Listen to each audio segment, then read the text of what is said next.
यार एक बात बताओ, अगर आप किसी मैग्नेट को किसी कॉइल के पास लेकर जाओ और सडनली वहां पे बिजली बन जाए तो कैसा फील होगा? Magic, right? यही है इलेक्ट्रोमैग्नेटिक इंडक्शन का कमाल, जहां पे चेंजिंग मैग्नेटिक फ्लक्स से क्या प्रोड्यूस होता है? करंट प्रोड्यूस होता है। So hi everyone, welcome to back benchers physics. मेरा नाम है शिवांगी एंड आज हम करने वाले हैं इलेक्ट्रोमैग्नेटिक इंडक्शन। भाई ये बहुत मस्त चैप्टर है। ये चैप्टर बोर्ड एग्जाम में आपके 5 to 6 मार्क्स का आता है। इसमें से केस बेस्ड स्टडी भी आती है, इसमें से शॉर्ट आंसर भी आते हैं और इसमें से एमसीक्यू भी पूछे जाते हैं। तो बहुत इंपॉर्टेंट चैप्टर है, can not miss. And please video को एंड तक जरूर देखना। अगर आपने चैनल सब्सक्राइब नहीं किया है तो प्लीज सब्सक्राइब कर देना। And let's start a video. तो बेटा ये आपका सिलेबस है, please go through it once. बहुत ज्यादा कॉन्सेप्ट्स नहीं है इस चैप्टर के अंदर, बहुत लिमिटेड कॉन्सेप्ट है। जैसे फैराडे लॉ हो गया, लेंजेस लॉ, इंड्यूस ईएमएफ का कॉन्सेप्ट हम इलेक्ट्रोमैग्नेटिक इंडक्शन से स्टार्ट करते हैं। And mutual inductance, self inductance जो हम ऑल्टरनेटिंग करंट में भी पढ़ते हैं। तो इंपॉर्टेंट चैप्टर है क्योंकि आगे आने वाले बहुत चैप्टर का बेसिस है electromagnetic induction. So let's start a chapter. तो बेटा सबसे पहले ना हम इलेक्ट्रोमैग्नेटिक इंडक्शन की हिस्ट्री को स्टडी करते हैं कि किसी ने कैसे सोचा होगा कि इलेक्ट्रोमैग्नेटिक इंडक्शन करके भी कोई फिनोमिना होता है।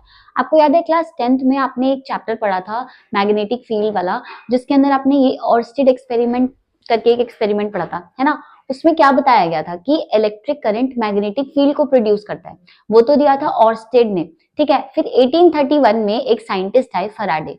उन्होंने कुछ एक्सपेरिमेंट्स किए और उन्होंने ये ऑब्जर्व किया कि सिर्फ करंट ही मैग्नेटिक फील्ड प्रोड्यूस नहीं करता, मैग्नेटिक फील्ड भी जब चेंज होती है कॉइल से तो वो क्या प्रोड्यूस करती है? इलेक्ट्रिक करंट प्रोड्यूस करती है, जिसको हम इंड्यूस्ड करंट कह देते हैं अब इस वाले चैप्टर में। तो कुछ नहीं हुआ, फराडे ने कुछ एक्सपेरिमेंट्स कंडक्ट किए और उन्होंने ये बताया कि एक कॉइल में अगर मैग्नेटिक फील्ड चेंज हो रही है, मतलब फ्लक्स चेंज हो रहा है, तो वहां पे क्या प्रोड्यूस हो रहा है? इलेक्ट्रिक करंट, जिसको हम क्या बोलते हैं? Induced current. तो ये इसका हिस्ट्री है, इसको आगे हम पढ़ेंगे, एक बार देख लेते हैं। In 1820 Oersted discovered that electric current produces magnetic field. समझ गए? 1820 में ऑर्स्टेड ने बोला कि भाई जो इलेक्ट्रिक करंट होता है वो मैग्नेटिक फील्ड को प्रोड्यूस करता है ना?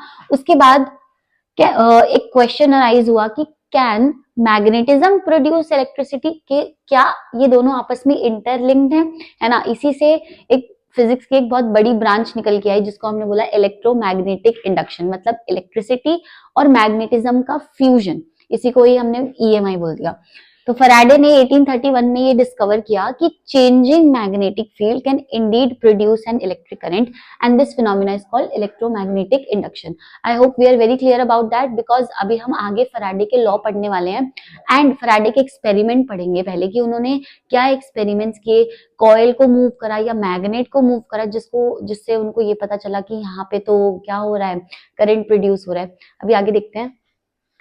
अब फराडे के एक्सपेरिमेंट देखते हैं कि उन्होंने किस एक्सपेरिमेंट के बेसिस पे इलेक्ट्रोमैग्नेटिक इंडक्शन का कॉन्सेप्ट दिया, मतलब किस बेसिस पे उन्होंने ये बताया कि जब मैग्नेटिक फ्लक्स चेंज होता है एक कॉइल में से तो क्या प्रोड्यूस होता है? करंट। तो उन्होंने क्या किया, उन्होंने फर्स्ट एक्सपेरिमेंट यही है उनका कि मूविंग मैग्नेट एंड कॉइल, मतलब मैग्नेट मूव कर रहा है एंड कॉइल स्टेशनरी है एक जगह पे। तो उन्होंने सेटअप किया, उसमें तीन चीजें थी, एक कॉइल, मैग्नेट और एक गैल्वेनोमीटर। सबसे पहले आप ये याद करो कि गैल्वेनोमीटर क्या होता है। गैल्वेनोमीटर वो डिवाइस होता है जो क्या करता है? इलेक्ट्रिक करंट को डिटेक्ट करता है ना, कि सर्किट में करंट है या नहीं है। तो उन्होंने क्या किया, बिल्कुल ध्यान से सुनना मेरे एक एक वर्ड को क्योंकि बहुत ज्यादा इंपॉर्टेंट है। उन्होंने कॉइल ली और उन्होंने उस कॉइल को एक गैल्वेनोमीटर के साथ कनेक्ट कर दिया, है ना? अब जैसे ही इस कॉइल में कोई भी करंट आएगा तो गैल्वेनोमीटर की नीडल क्या करेगी? अगर आपने एक्सपेरिमेंट, अभी तक तो आप लैब जा ही चुके होंगे, है ना? आपके सारे एक्सपेरिमेंट्स भी हो गए होंगे।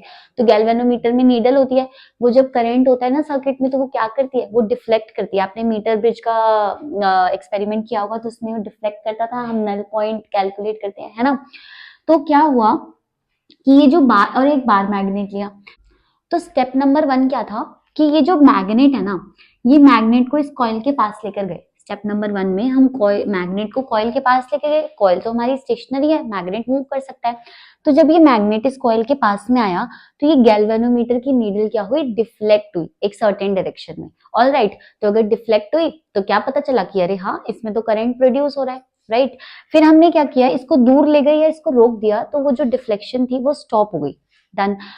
उसके बाद फैराडे ने क्या किया, उन्होंने ना इस मैग्नेट को इसके अंदर इंसर्ट कर दिया, ठीक है, इस कॉइल के अंदर इंसर्ट कर दिया, तो क्या हुआ, एक स्पेसिफिक डायरेक्शन में नीडल पूरी की पूरी क्या हो गई, डिफ्लेक्ट हो गई। एंड जैसे इस मैग्नेट को बाहर निकाला इस कॉइल में से, तो क्या हुआ, दूसरी डायरेक्शन में नीडल डिफ्लेक्ट हो गई।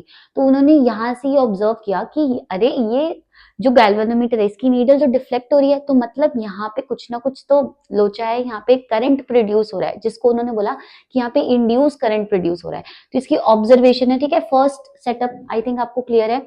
इसके बाद इसकी ऑब्जर्वेशन में क्या है, देखो, when the magnet is moved towards the coil, galvanometer shows deflection, मतलब current is induced. Next step is when magnet is moved away from the coil, तो deflection opposite direction में होगी, एंड जब magnet को रोक दिया गया तो क्या हुआ, deflection stop हो गई। when magnet is stationary, है ना, when magnet is stationary no deflection and faster the motion greater the deflection, जितना फास्ट मैग्नेट मूव कर रहा है कॉइल के अराउंड उतनी ही क्या हो रही है, मैग्नेटिक फील्ड चेंज हो रही है कॉइल के अराउंड, तो उतना ही ज्यादा गैल्वेनोमीटर में क्या शो हो रहा था, डिफ्लेक्शन शो हो रहा था। तो ये फैराडे का फर्स्ट सेटअप था जिसमें उन्होंने ये इंट्रोड्यूस किया ये वाला कॉन्सेप्ट कि इंड्यूस करंट प्रोड्यूस होता है किससे, जब magnetic field around the coil changes. ठीक है, अब इसका जो इनका सेकंड एक्सपेरिमेंट था वो देखते हैं कि उसमें क्या था।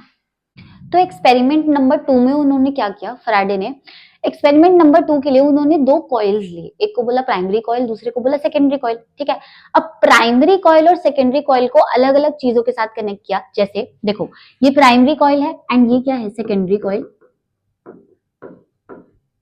प्राइमरी कॉइल को उन्होंने एक बैटरी, एक की और एक रियोस्टेट, रियोस्टेट क्या होता है, वेरिएबल रेजिस्टेंस बॉक्स, है ना, मतलब उसको अगर हम स्लाइड करते हैं, आपने लैब में देखा होगा, तो उससे रेजिस्टेंस चेंज हो जाता है सर्किट में। तो ये रियोस्टेट लिया, इसको प्राइमरी कॉइल के साथ कनेक्ट किया, सेकेंडरी कॉइल को एक गैल्वेनोमीटर के साथ कनेक्ट किया, एंड इन दोनों कॉइल्स को बहुत साथ में प्लेस कर दिया, ठीक है, पास पास। तो उन्होंने क्या किया, उन्होंने इस की को प्रेस किया, स्टेप नंबर 1, की को प्रेस किया तो सर्किट क्या हो गया, क्लोज हो गया, है ना। सर्किट क्लोज होगा तो इसमें करंट फ्लो करने लग गया, स्टेडी करंट, रियोस्टेट की एक पर्टिकुलर वैल्यू रख दी। तब उन्होंने देखा कि इसमें अगर स्टेडी करंट फ्लो हो रहा है तो गैल्वेनोमीटर में कोई डिफ्लेक्शन शो नहीं हो रहा। बट जैसे ही उन्होंने रियोस्टेट को स्लाइड किया, रियोस्टेट को स्लाइड किया तो सर्किट में क्या बदला, रेजिस्टेंस बदला, रेजिस्टेंस बदलने की वजह से सर्किट में करंट चेंज हो गया। तो तब उन्होंने क्या ऑब्जर्व किया कि इसमें से जब करंट चेंज हो रहा है तो यहाँ पे गैल्वेनोमीटर डिफ्लेक्ट कर रहा है, गैल्वेनोमीटर की नीडल।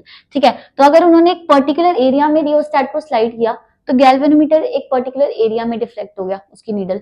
अगर उन्होंने दूसरी डायरेक्शन में स्लाइड किया तो क्या हुआ, जो नीडल थी वो दूसरी डायरेक्शन में घूम गई। तो मतलब ये है कि इस प्राइमरी कॉइल के साथ जो मैग्नेटिक फ्लक्स इंड्यूस था, है ना, इस प्राइमरी कॉइल के अंदर जो मैग्नेटिक फ्लक्स था, तो करंट चेंज करने की वजह से यहाँ पे वो भी चेंज हो रहा है, ऑर्स्टेड एक्सपेरिमेंट में पता चला था हमें, है ना। उसकी वजह से यहाँ पे क्या हो रहा है, गैल्वेनोमीटर की नीडल डिफ्लेक्ट कर रही है, मतलब यहाँ पे करंट प्रोड्यूस हो रहा है। तो यही था फैराडे का सेकंड क्या कहते हैं एक्सपेरिमेंट। तो उन्होंने प्राइमरी कॉइल, ये तो पूरा सेटअप था, मैं आपको समझा चुकी हूँ। तो ये दो एक्सपेरिमेंट्स की वजह से जो फैराडे थे उन्होंने अपना कंक्लूजन दिया एंड इसके बेसिस पे उन्होंने दो लॉज भी दिए जिनको हम आगे पढ़ेंगे। समझ गए हो गया आप फैराडे के दो एक्सपेरिमेंट्स, है ना। आगे चलते हैं हम। नेक्स्ट टॉपिक है हमारा magnetic flux, very important topic. Magnetic flux क्या होता है बेटा, मैग्नेट, जैसे अपने इलेक्ट्रिक फ्लक्स पढ़ा था, है ना, वैसे ही मैग्नेटिक फ्लक्स होता है कि एक पर्टिकुलर एरिया में से कितनी number of magnetic field lines pass कर रही हैं, बस उसी को ही हम क्या कहते हैं, magnetic flux. Alright, so magnetic flux through a surface is the measure of the total magnetic field lines passing through that surface। एक surface में कितनी magnetic field lines पास हो रही हैं उसको हम magnetic flux कहते हैं, एंड इसको हम किससे डिनोट करते हैं, फाई से। ठीक है, ये फाई से डिनोट करते हैं मैग्नेटिक फ्लक्स को। इसका फॉर्मूला क्या होता है, इसका फॉर्मूला होता है b vector dot a vector. ठीक है, b vector dot a vector का क्या क्या मतलब है, बी हो गया हमारी मैग्नेटिक फील्ड एंड ए क्या है हमारा एरिया वेक्टर। ऑलराइट, इसको अगर डॉट प्रोडक्ट को खोलते हैं तो क्या आता है, बी ए कॉस थीटा। तो ये आपको फॉर्मूला याद रखना है कि flux phi is equal to b dot a is equal to B A cos theta. Done, इसकी यूनिट एंड डायमेंशन हम आगे पढ़ते हैं। तो अभी हमने क्या पढ़ा, मैग्नेटिक फ्लक्स, है ना। मैग्नेटिक फ्लक्स को हम फाई से डिनोट करते हैं, इसका फॉर्मूला क्या होता है, बी ए कॉस थीटा या b vector dot a vector. अब इसकी एसआई यूनिट और डायमेंशंस के बारे में पढ़ते हैं। देखो, इसको वेबर ने इंट्रोड्यूस किया था तो इसीलिए इसकी जो एसआई यूनिट हो गई वो वेबर हो गई मैग्नेटिक फ्लक्स की। एंड एक और चीज से हम देख सकते हैं, देखो मैग्नेटिक फ्लक्स फाई क्या होता है, बी डॉट ए, है ना। बी मतलब मैग्नेटिक फील्ड की यूनिट क्या होती है, Tesla, and A is the area, area की एसआई यूनिट मीटर स्क्वायर। तो इसकी एक और यूनिट बन जाती है टेस्ला मीटर स्क्वायर। तो 1 वेबर को हम इसी से ही डिफाइन करते हैं, ठीक है। 1 weber is equal to tesla metre square. तो यहाँ पे यही लिखा है, ऐसा यूनिट इज वेबर या फिर टेस्ला मीटर स्क्वायर, एंड इसकी डायमेंशन क्या होती है, m1 L2 T-2 A-1। ये आप कैलकुलेट भी कर सकते हो, नहीं तो आप बस इसको याद ही रख लो, क्योंकि ये ना उसमें एमसीक्यूज में बहुत ज्यादा पूछा जाता है कि इसकी डायमेंशन क्या है। मैं तो पूछती हूँ अपने क्वेश्चन पेपर में। ये था। एंड 1 वोल्ट सेकंड ये हम बाद में पढ़ेंगे कि ये वाली डायमेंशन कहाँ से आई मैग्नेटिक फ्लक्स की, ठीक है। तो प्लीज इसको नोट कर लेना, ये बहुत इंपॉर्टेंट है यार। आप ना डायमेंशंस का ध्यान बहुत ज्यादा रखा करो, डायमेंशंस का, यूनिट्स का। ऐसा यूनिट ही नहीं लिखते हो आंसर शीट में तो उसका कोई पॉइंट नहीं है कि भाई पूरा आंसर आपने कैलकुलेट करा, तो बंदा यूनिट तो लिख दे, है ना। लास्ट में पूरा सही सॉल्व करते हो बट यूनिट लिखना भूल जाते हो। तो प्लीज एसआई यूनिट लिखना, और जो भी जिस भी यूनिट में आपसे आंसर पूछा है तो उसको लिखना बहुत ज्यादा जरूरी होता है, वरना अच्छा इंप्रेशन नहीं जाता। जो चेक करा होता है ना आपकी शीट, ऐसा लगता है कि यार ठीक है आता है इसको, आंसर भी निकाल दिया बट यूनिट क्यों नहीं लिखी इसने। तो ध्यान रखा करो। नेक्स्ट नेक्स्ट टॉपिक पे चलते हैं। तो अभी मैंने आपको मैग्नेटिक फ्लक्स का फॉर्मूला बताया। फाई का फॉर्मूला क्या होता है, phi is equal to B A cos theta. अब आप ये देखो कि थीटा के डिफरेंट वैल्यूज पे मैग्नेटिक फ्लक्स की भी डिफरेंट वैल्यूज आएंगी, है ना। तो यही स्पेशल केसेस है कि 2-3 थीटा की जो हमें पता है वैल्यूज, है ना, जिसपे हम कॉस निकाल सकते हैं, जैसे कॉस 0 हो गया, 45, 30, 60, 90, ऐसे एंगल्स पे हम क्या करते हैं, मैग्नेटिक फ्लक्स की वैल्यू को कैलकुलेट करते हैं। सबसे पहले हम 0 डिग्री पे कैलकुलेट करेंगे, तो मैं इसमें एक शीट ऐड कर देती हूँ। देखो फाई इज इक्वल टू क्या है, बी ए कॉस थीटा, है ना। तो सबसे पहले अगर थीटा को क्या ले लो आप, 0 डिग्री ले लो थीटा को, तो मैग्नेटिक फ्लक्स कितना हो जाएगा, बी ए, क्योंकि कॉस 0 कितना होता है, 1 होता है। तो ये क्या हो गया, मैक्सिमम, क्योंकि इससे ज्यादा तो वैल्यू हो नहीं सकती कॉस थीटा की, 1 ही होती है इसकी मैक्सिमम वैल्यू। तो मैग्नेटिक फ्लक्स की मैक्सिमम वैल्यू कितनी होती है, बी ए, बस इनको मल्टीप्लाई करना होगा। उसके बाद सेकंड केस लो आप कि मैग्नेटिक फ्लक्स कितना है, 60 डिग्री। 60 डिग्री पे क्या होगा, 60 डिग्री पे phi is equal to B A cos 60 degree, है ना। कॉस 60 कितना होता है, 1/2, तो फाई कितना हो गया, b a by 2। Done. Third case अगर ले लो आप 90 डिग्री मैग्नेटिक फ्लक्स को, phi is equal to 90 degree. तो 90 डिग्री पे क्या होगा, कॉस 90 कितना होता है, 0, तो फाई कितना हो जाएगा, 0। मतलब कोई मैग्नेटिक फ्लक्स नहीं होगा अगर एरिया वेक्टर और मैग्नेटिक फील्ड वेक्टर परपेंडिकुलर होंगे। आप 30 डिग्री पे भी निकाल सकते हो, 45 पे भी निकाल सकते हो। एमसीक्यू में बहुत डायरेक्टली क्वेश्चन आता है, अगर आपको केस बेस्ड स्टडी दे देंगे उसमें डायरेक्ट क्वेश्चन आएगा कि ये थीटा की वैल्यू है और आप मैग्नेटिक फ्लक्स की वैल्यू बताओ, तो आपको बिल्कुल ऐसे ही कैलकुलेट करनी है, चाहे कोई भी थीटा की वैल्यू दो। अगर आपको नॉन वैल्यूज दी होंगी तो आप बहुत इजीली कैलकुलेट कर पाओगे, है ना, जैसे अभी हमने करा। अगर आपको कोई और एंगल 15 डिग्री दिया होगा या 65 डिग्री दिया, तो वो क्वेश्चन में ना वैल्यूज को मेंशन करेगा, जो भी आपको वैल्यू दी होगी कॉस की वो वैल्यू करेगा, वो तो अलग केस है, ठीक है। तो ये हमारे पास स्पेशल केस था कि भाई फाई की वैल्यू हमें कैलकुलेट करनी है। आगे देखते हैं। तो अभी हमने क्या, फैराडे के 2 एक्सपेरिमेंट्स पढ़े थे, है ना। उन्होंने कैसे 2 एक्सपेरिमेंट के थ्रू ये बताया कि जहां पे भी मैग्नेटिक फील्ड चेंज हो रही होती है, फ्लक्स चेंज हो रहा होता है, वहां पे एक इंड्यूस करंट प्रोड्यूस होता है ना। अब उन्होंने इसी चीज को इन्हीं स्टेटमेंट्स बना के लॉज बना दिए। तो हम पढ़ते हैं फैराडे के लॉज क्या होते हैं इलेक्ट्रोमैग्नेटिक इंडक्शन के। तो फर्स्ट लॉ क्या कहता है, देखो फर्स्ट लॉ यही कहता है कि जहां पे भी मैग्नेटिक फ्लक्स का क्या मतलब है कि एक पर्टिकुलर एरिया से कितनी मैग्नेटिक फील्ड पास हो रही है ना, ये होता है मैग्नेटिक फ्लक्स। तो फैराडे का फर्स्ट लॉ ये कहता है कि अगर एक जगह से मैग्नेटिक फ्लक्स चेंज हो रही है तो वहां पे क्या प्रोड्यूस हो रहा है, वहां पे ईएमएफ प्रोड्यूस हो रही है। ऑलराइट, फर्स्ट लॉ यही बोलता है, एक बार पढ़ लेते हैं। व्हेनेवर द मैग्नेटिक फ्लक्स मतलब number of field lines passing through a particular area linked with a circuit changes, मतलब मैग्नेटिक फ्लक्स क्या कर रही है, बहुत इंपॉर्टेंट पॉइंट है कि मैग्नेटिक फ्लक्स चेंज हो रही है। मैग्नेटिक फ्लक्स होने से वो नहीं बनता है, ठीक है। मैग्नेटिक फ्लक्स को चेंज होना पड़ेगा, मतलब अभी उसकी कुछ पर्टिकुलर वैल्यू है, फिर थोड़े टाइम बाद उसकी कुछ पर्टिकुलर वैल्यू है, तो चेंज हो रही है ना, इंक्रीज हो रही है, डिक्रीज हो रही है, that is a different thing. तो and EMF is induced in the circuit, this induced EMF last as long as the change in flux continues. मतलब ये जो ईएमएफ प्रोड्यूस होगी, है ना, ये तब तक ही लास्ट करेगी उस सर्किट के अंदर जब तक वहां से फ्लक्स चेंज हो रही है। बहुत इंपॉर्टेंट पॉइंट है। मैग्नेटिक फ्लक्स होना इस बात को प्रूव नहीं करता कि वहां पे ईएमएफ है, मैग्नेटिक फ्लक्स का चेंज होना ये प्रूव करता है कि वहां पे क्या है, ईएमएफ जनरेट हो रही है। तो इसमें की पॉइंट्स क्या है, change in flux is essential, very very essential, कि फ्लक्स चेंज हो रहा है। EMF exist only during the change, इस चेंज के दौरान ही क्या होगी, ईएमएफ एग्जिस्ट करेगी। Next is steady flux is equal to no EMF, मतलब फ्लक्स है तो जरूरी नहीं है कि ईएमएफ है, ईएमएफ है ही नहीं, फ्लक्स चेंज हो रहा है तब ईएमएफ है। ठीक है, तो फैराडे का फर्स्ट लॉ ये बोलता है, समझ गए होगे, इसकी डेफिनेशन बहुत इंपॉर्टेंट है, पूछता है पेपर में कि फैराडे के लॉ लिखो, तो ये फर्स्ट लॉ है। ठीक है, आगे नेक्स्ट लॉ देखते हैं। अच्छा, अब फैराडे का जो सेकंड लॉ है ना, वो उसके फर्स्ट लॉ का मैथमेटिकल एक्सप्रेशन है, बस और कुछ नहीं है। ठीक है, फर्स्ट लॉ जो स्टेटमेंट बता रहा था, फैराडे का सेकंड लॉ उसको मैथमेटिकली एक्सप्लेन कर रहा है। कैसे बताता है कि अभी हमने क्या देखा, the magnitude of induce EMF is directly proportional to the rate of change of magnetic flux, है ना, अभी आपको बताया कि जितना मैग्नेटिक फ्लक्स बढ़ता जाएगा उतना ही ईएमएफ इंड्यूस होगा, जितना ज्यादा फ्लक्स चेंज उतना ज्यादा ईएमएफ, मतलब डायरेक्टली प्रोपोर्शनल है। क्या डायरेक्टली प्रोपोर्शनल है, जो ईएमएफ इंड्यूस हो रहा है सर्किट में, ई से डिनोट करेंगे, इज डायरेक्टली प्रोपोर्शनल, किसके डायरेक्टली प्रोपोर्शनल है, जो फ्लक्स को, मैग्नेटिक फ्लक्स को क्या लिख रहे हैं हम, फाई से डिनोट कर रहे हैं, उसके चेंज से, उसके रेट ऑफ चेंज से। तो कभी भी किसी चीज का रेट निकालना होता है किसी क्वांटिटी का, तो हम क्या करते हैं, उसको टाइम से डिफरेंशिएट करते हैं। तो ये हमारा फॉर्मूला बन गया। बट यहाँ पे एक साइन आता है, माइनस साइन। ये माइनस साइन क्यों आता है, अभी मैं आपको आगे एक्सप्लेन करूंगी, जिसको हम लेंजेस लॉ कहते हैं। तो वो लेंजेस लॉ इस माइनस साइन को क्या करता है, डिफाइन करता है। तो ये तो दो लॉ हो गए, है ना। अब ये सिंगल टर्न के लिए है, अगर n नंबर ऑफ टर्न्स है उस कॉइल में तो क्या हो जाएगा, E is directly proportional to minus n d phi by d t. ठीक है, न्यूमेरिकल सॉल्व करते वक्त इस प्रोपोर्शनैलिटी साइन को कांस्टेंट के इक्वल रखेंगे, राइट, तो कांस्टेंट की वैल्यू 1 ले लेंगे जब हम न्यूमेरिकल सॉल्व कर रहे हैं। तो फिलहाल इसमें मैथमेटिकल एक्सप्रेशन इसका इतना ही है, ईएमएफ का। बहुत इंपॉर्टेंट क्वेश्चन है, कुछ नहीं है, बट यहाँ पे फ्लक्स की वैल्यू दी होगी आपको time, with respect to time, आपको इसको डिफरेंशिएट करना है, आपका ईएमएफ आ जाएगा। ठीक है, ओके, नेक्स्ट आगे चलते हैं।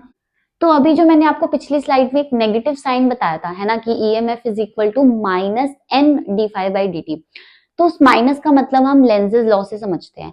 तो ये नेगेटिव साइन क्यों आया, देखो, लेंजेस लॉ ने ये कहता है कि इंड्यूस करंट एक सर्किट में ऐसे फ्लो करता है सच दैट कि वो मैग्नेटिक फ्लक्स के चेंज को रोकता है। ठीक है, मतलब इनका रिलेशनशिप थोड़ा सा टॉक्सिक है।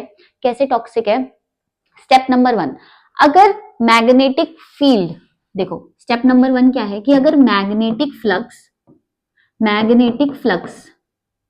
एक सर्किट में बढ़ रहा है ना, मतलब वो ऐसे चेंज हो रहा है कि वो इंक्रीज कर रहा है, तो जो हमारा इंड्यूस करंट होगा, इंड्यूस करंट, अब भाई करंट तो इंड्यूस हो गई क्योंकि मैग्नेटिक फ्लक्स चेंज हो रहा है। अब मैग्नेटिक फ्लक्स दो टाइप से चेंज हो सकता है, या तो वो इंक्रीज कर सकता है या वो डिक्रीज कर सकता है। तो अगर मैग्नेटिक फ्लक्स इंक्रीज कर रहा है तो इंड्यूस करंट ऐसा मैग्नेटिक फील्ड प्रोड्यूस करेगा सच दैट वो इसको क्या कर दे, कम कर दे। ठीक है, ऑपोजिट डायरेक्शन में फ्लो करता है कि इसके रेट को कम कर दे। और अगर सेकंड स्टेप, अगर मैग्नेटिक फ्लक्स एक सर्किट में डिक्रीज कर रहा है, देखो चेंज तो हो रहा है ना, चाहे इंक्रीज या डिक्रीज, अगर डिक्रीज कर रहा है तो भी चेंज हो रहा है, तो भी इंड्यूस करंट हो रहा है। तब जो इंड्यूस करंट हो रहा है, इंड्यूस करंट वो क्या करता है, इस तरीके से फ्लो करता है, इस तरीके से मैग्नेटिक फील्ड प्रोड्यूस करता है कि वो इस मैग्नेटिक फ्लक्स के चेंज को बढ़ा दे। ठीक है, अगर मैग्नेटिक फ्लक्स सर्किट में बढ़ रहा है तो इंड्यूस करंट इस तरीके से फ्लो करेगा कि इसके चेंज को कम करने की कोशिश करेगा। अगर मैग्नेटिक फ्लक्स कम हो रहा है एक सर्किट में तो इंड्यूस करंट उस डायरेक्शन में फ्लो करेगा, उस तरीके से फ्लो करेगा कि इस मैग्नेटिक फ्लक्स को क्या करे, बढ़ा दे। ठीक है, मतलब अगर वो बढ़ रहा है तो उसको कम करना चाहेगा, अगर वो कम हो रहा है तो उसको बढ़ाना चाहेगा। तो ये क्यों होता है, इनका ऐसा रिलेशनशिप टॉक्सिक क्यों है, एनर्जी के कंजर्वेशन पे, मतलब लेंजेस लॉ पूरा का पूरा डिफाइन करता है कंजर्वेशन ऑफ एनर्जी को। तो इसी वजह से जो ये पूरा का पूरा ये कहानी है इन दोनों के बीच में। ठीक है। तो लेंजेस लॉ की वजह से ही जो मैंने अभी आपको यहाँ पे माइनस साइन बताया कि अगर मैग्नेटिक फ्लक्स चेंज हो रहा है तो वो इस तरीके से प्रोड्यूस होगा कि उसको क्या करेगा, रोक देगा, है ना। अगर इंक्रीज हो रहा है तो कम करना चाहेगा, अगर डिक्रीज हो रहा है तो क्या करना चाहेगा, उसको बढ़ाना चाहेगा। तो ये लेंजेस लॉ है। तो अभी हमने फैराडे के दो लॉज पढ़े, एक में स्टेटमेंट थी, एक में हम मैथमेटिकल एक्सप्रेशन था। उसके बाद हमने माइनस साइन को समझा, है ना, और लेंजेस लॉ पढ़ा। अब आगे देखते हैं। तो अभी पूरा लेंस लॉ तो मैंने आपको एक्सप्लेन कर दिया, एक बार इसकी डेफिनेशन भी देख लो।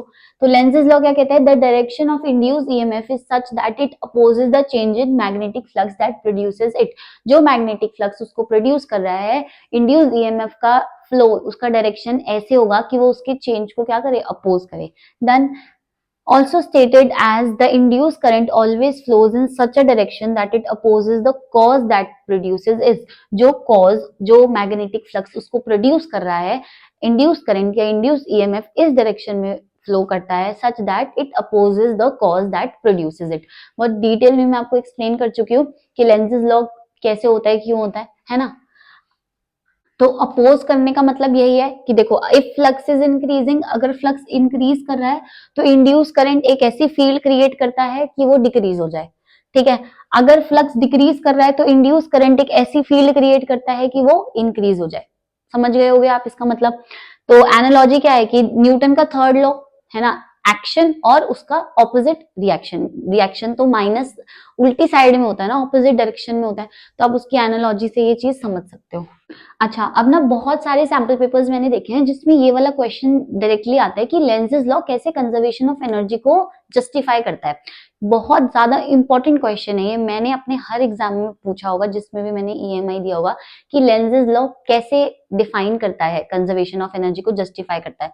तो बहुत बहुत ध्यान से सुनना कि कैसे कर रहा है वो। देखो, मान लो कि अपोज नहीं कर रहा है ना, इंड्यूस करंट अपोज नहीं कर रहा, वो सपोर्ट कर रहा है उस कॉज को। तो जैसे ही मैग्नेटिक फ्लक्स इंक्रीज होगा, तो हमने क्या पढ़ा है लेंजेस लॉ में कि जो इंड्यूस करंट है वो तो रोकना चाह रहा है, पर अभी के लिए मानो कि वो रोकना नहीं चाह रहा, वो हेल्प कर रहा है कि भाई तू और बढ़, तू और बढ़, ठीक है। अब जैसे ही मैग्नेटिक फ्लक्स और बढ़ेगा तो क्या होगा, और ज्यादा अट्रैक्शन होगी। अभी तो वो दूर भाग रहा था ना उससे, पर मान लो कि बहुत ज्यादा अट्रैक्शन हो गई। अट्रैक्शन ज्यादा हो गई तो क्या होगा, स्पीड बढ़ेगी, स्पीड बढ़ेगी तो एनर्जी बढ़ेगी। तो ऐसे तो मतलब मैग्नेटिक फ्लक्स अगर हम बढ़ाते जाएं कॉइल में, मतलब मैग्नेट्स को और स्ट्रॉन्ग करते जाएं, तो ऐसे तो क्या होगा कि एनर्जी बहुत बढ़ती जाएगी एंड इनफाइनाइट एनर्जी पहुंच जाएगी। But this is not true and this can not happen, right. इसीलिए क्या होता है कि कंजर्वेशन ऑफ एनर्जी को जस्टिफाई करने के लिए जो लेंसेज लॉ है उसमें यही बताया जाता है कि वो उसके कॉज को अपोज करता है, ना कि सपोर्ट करता है। समझ गए। एक बार यहां से देख लो कि suppose induce current help the cause, अगर उसने हेल्प किया कॉज को, तो magnet approaches the coil, induce current creates attractive force, मतलब रिपल्सिव फोर्स क्रिएट करने के बजाय मान लो कि वो अट्रैक्टिव फोर्स क्रिएट कर रहा है, तो क्या होगा, मैग्नेट स्पीड्स अप, और स्पीड अप होगा, है ना, करंट भी और ज्यादा बढ़ेगा। अब करंट बढ़ेगा तो अट्रैक्शन बढ़ेगी और स्पीड बढ़ेगी, जितनी ज्यादा स्पीड उतनी ज्यादा एनर्जी। तो क्या आ जाएगा, इनफाइनाइट एनर्जी वाला केस आ जाएगा। But this can never happen, all right। तो this violates conservation of energy, therefore induced effect must oppose the cause। समझ गए। इंड्यूस करंट को हमेशा कॉज को अपोज ही करना पड़ेगा, वरना कंजर्वेशन ऑफ एनर्जी वायलेट हो जाएगा। तो अगर आपके पेपर में अब ये वाला क्वेश्चन आ जाए और आप यही स्टेप्स लिख के आओगे ना, तो आपको फुल मार्क्स मिलेंगे, ठीक है। एंड स्टेप्स रटने से अच्छा है कि उसको समझ लो एक बारी। आगे चले। तो अभी आपको मैग्नेटिक फ्लक्स का फॉर्मूला तो बहुत अच्छे से याद हो गया होगा, phi is equal to B A cos theta, है ना। एक बार दोबारा से लिख देती हूँ, phi is equal to B A cos theta. अब आप एक बात बताओ कि इस मैग्नेटिक फ्लक्स के फॉर्मूला में कौन कौन सी चीजें हैं। बी है, बी मतलब मैग्नेटिक फील्ड, है ना, बी मतलब मैग्नेटिक फील्ड है। और ए क्या है, एरिया। थीटा क्या है, ओरिएंटेशन या फिर एंगल बिटवीन बी एंड ए, है ना, ये है। तो तीन वेज क्या हो सकते हैं मैग्नेटिक फ्लक्स को चेंज करने से। अब भाई तीन चीजें हैं उसके फॉर्मूला में, तो इन तीन चीजों में से एक चीज को चेंज करोगे तो फाई तो ऑटोमेटिकली चेंज होगा, है ना। तो सबसे पहले मैग्नेटिक फ्लक्स को चेंज करेंगे तो भी फाई चेंज होगा, एरिया को चेंज करेंगे तो भी, थीटा को चेंज करेंगे तो भी फाई चेंज होगा। अब मैग्नेटिक फील्ड को कैसे चेंज कर सकते हो आप? मैग्नेटिक फील्ड को इंक्रीज कर सकते हो या डिक्रीज कर सकते हो, है ना, या फिर कॉइल को इंसर्ट कर सकते हो या उसको बाहर ले जा सकते हो, तब भी मैग्नेटिक फील्ड चेंज हो जाएगी। एरिया को कैसे कर सकते हो चेंज? एरिया को ऐसे चेंज कर सकते हो कि कॉइल को इंक्रीज कर दो, मतलब कॉइल का साइज बढ़ा दो या उसके साइज को कम कर दो, तो एरिया चेंज हो जाएगा, है ना। थीटा मतलब ओरिएंटेशन, ओरिएंटेशन का मतलब है कि जो एंगल है मैग्नेटिक फील्ड और कॉइल के बीच में, एरिया वेक्टर के बीच में, उसको चेंज कर दो तो थीटा चेंज हो जाएगा, तब भी मैग्नेटिक फ्लक्स क्या हो जाएगा। तो आज की क्लास में इतना ही करते हैं। एक बार मैं आपको सिलेबस दिखा देती हूँ कि आज हमने क्या क्या टॉपिक्स पढ़ लिए हैं, है ना, और बहुत डिटेल में पढ़े हैं। देखो, आज हमने इलेक्ट्रोमैग्नेटिक इंडक्शन कर लिया, फैराडे के लॉ देख लिए, दो लॉज होते हैं। इंड्यूस ईएमएफ, है ना, इंड्यूस करंट कैसे इंड्यूस होते हैं, क्या डायरेक्शन होती है लेंजेस लॉ से, वो भी बता दिया। तो नेक्स्ट क्लास में हम सेल्फ इंडक्शन और म्यूचुअल इंडक्शन करेंगे, इसकी डेरिवेशन भी है, इनके न्यूमेरिकल्स भी मैं ट्राई करूंगी कि न्यूमेरिकल्स भी ऐड कर दूं इस वाले चैप्टर में। सो मिलते हैं नेक्स्ट वीडियो में। एंड यहाँ पे प्लीज इसको नोट भी कर लेना, ठीक है, ये सब कुछ नोट कर लेना। एंड अगर वीडियो पसंद आया तो please like share and subscribe, and part 2 में मिलते हैं बहुत जल्दी। Thank you.